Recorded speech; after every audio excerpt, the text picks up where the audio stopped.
অন্য এক দূরের বনে বাস করত এক চতুর গাধা। তার মনে একদিন দুষ্টু বুদ্ধি জন্ম নিল।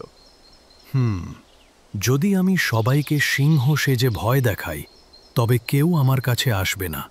মজা হবে। কোথা থেকে যেন সে একটা সিংহের ছাল জোগাড় করল।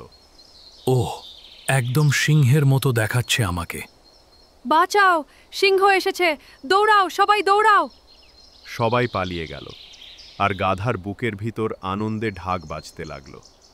হা হা হা, আমি তো এখন বনের রাজা। হঠাৎ এক দমকা বাতাস এলো, আর গাধার ছদ্মবেশ খুলে গেল। আরে, এ তো সিংহ নয়, গাধা। আমাদের এত ভয় দেখিয়েছে, আজ শাস্তি দেব। সবাই মিলে লাঠি আর মুগুর দিয়ে গাধাটাকে এমন মারল যতক্ষণ না সে শেষ নিঃশ্বাস ফেলল। উপদেশ: চিরকাল কেউ কাউকে ঠকাতে পারে না। সত্য একদিন না একদিন প্রকাশ হবে।